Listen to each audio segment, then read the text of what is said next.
Thank you so much for subscribing to this channel. I'm sorry I cannot shout out your name because I don't even think this is a name, but thank you so much for giving a chance to this channel and I hope you enjoy the content. Hello, my name is Dr. Shambles and today we'll be looking at my deck profile for Purple Luffy for the OP08.5 meta. Now, what I'm gonna do is I'm gonna show you this deck profile and then I'm gonna tell you the strategy that I used and pretty much everybody uses. I'm gonna try and, with simple words, try to make you understand the strategy. For that, I will need to explain a little bit of the OP09 Purple Luffy meta, because this is a no 8.5 meta. It is pretty close to the OP09, so I want to make this video to help you out with your investments for the future.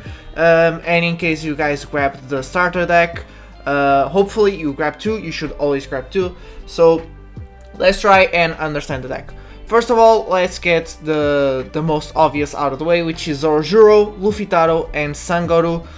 These are pretty much your bread and butter for this deck. What you want to do is most of the time you go first, and on your second turn you'll be at 3, and you want to use your leader ability to go to 4 to play Zoroark, or hopefully try to play something else. Most time you'll be looking at Zoroark and you'll have 3 of these when you're at Sea You Fight Pirates events.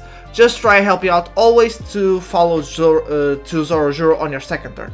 The reason I'm playing 3, by the way, is because 4 is too bricky. This card has no counter. In OP09 we're gonna have the Searcher Law, which means that this will get fixed and we can play 4 Searchers, upping the consistency of this deck, and this deck already has a good amount of consistency, so yeah.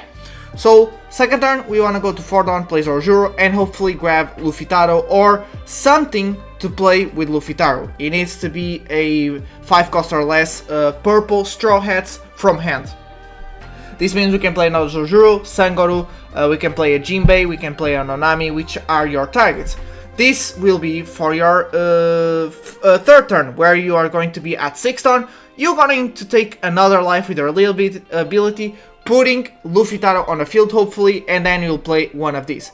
Best case scenario, you'll be playing Sangoku. I love this card because every time you swing, you'll be drawing 1 card. This is once per turn, so make sure if you're playing the Chopper tech, it will not make you draw 2, but still it'll help you swing twice.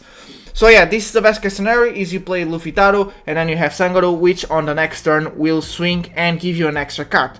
This deck, as it is, will be drawing a good amount of cards. In OP09 it's going to be even better. But focusing on the 8.5 meta, this is still not possible. We still don't have the last support that we need, which is the Law Searcher to make less rigs, and the last, sorry for the sirens in the background, and the last will be the Usopp, the vanilla that's coming in OP09, which is a 4 cost, 6k power.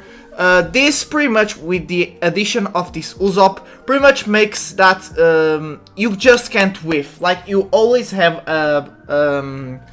a play to do on your second turn, but right now we can't do that. So we're the consistency, you guys will notice that the consistency is not at 100%. Still is very good because we have Zoroark, and on your second turn, if you can have a blocker Law on your hand, you can make a swing for 5k.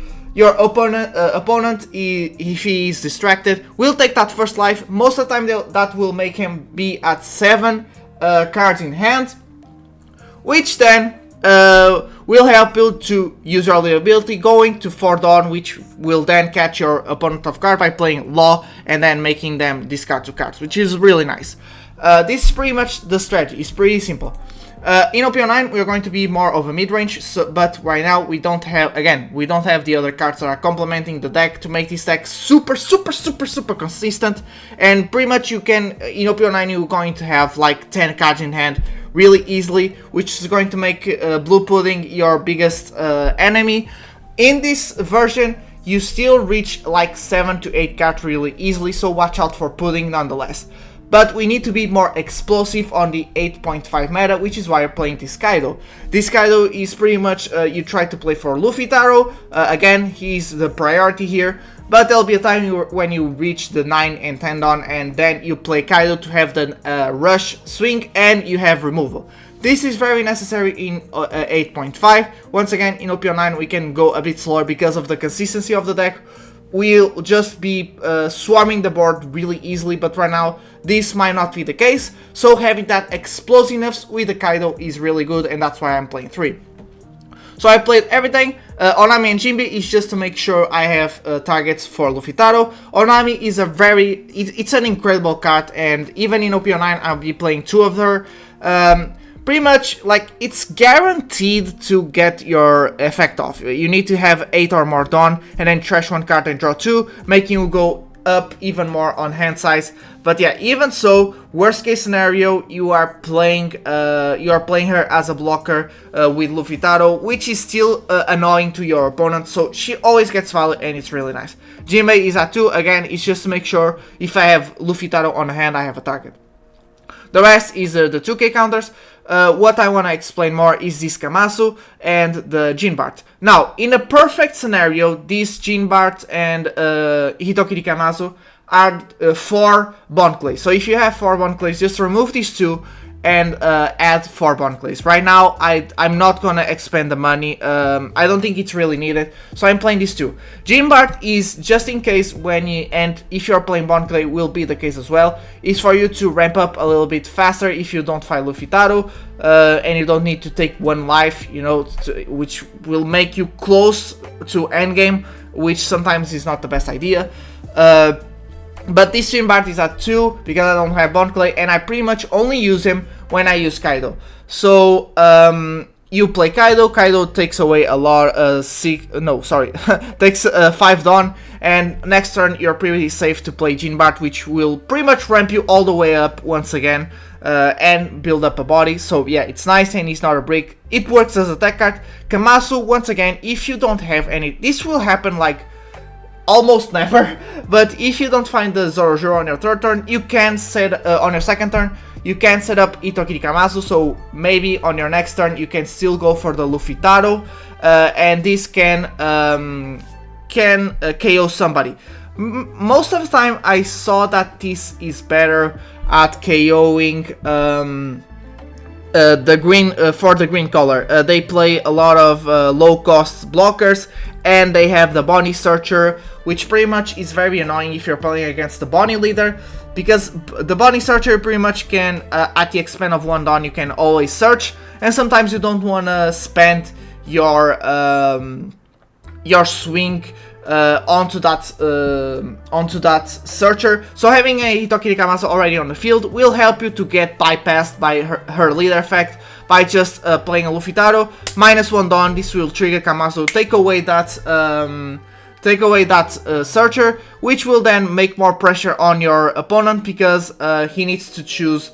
You will have 1 swing no matter what. So yeah, it's more pressure. That's why he's here at 2.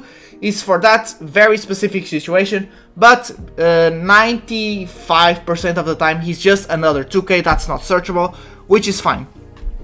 The rest is super self-explanatory. You guys know why the cards are here probably. If not, you guys can always ask in the comments. Queen for the search. Luffy, this Gear 5 Luffy is just in case. Remember, if you are going to play this deck, you are always playing for the Kaido. From time to time, because you are searching so much, you're gonna be sending a lot of Kaidos to the bottom deck, which then will make you sometimes search the Gear 5, because he is searchable.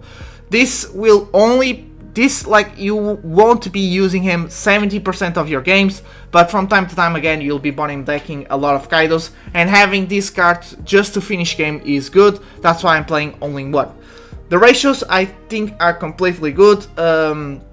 And this will be my main deck for the OP08.5. Just to clarify last thing, if you guys don't know, the reason why this is my main deck in 8.5 is because I got RP Law banned, and I really didn't have a deck that I liked to play.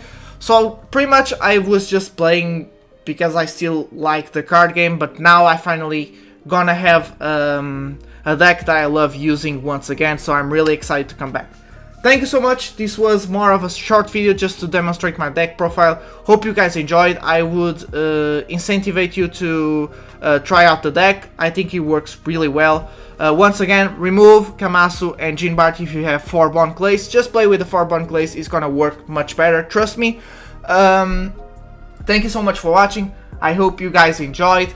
If you did, consider liking and subscribing to see more of Purple Luffy, and maybe share with your friends if any of them are interested in some Purple Luffy ideas for 8.5. Thank you so much, and I'll see you all in the next video. Goodbye.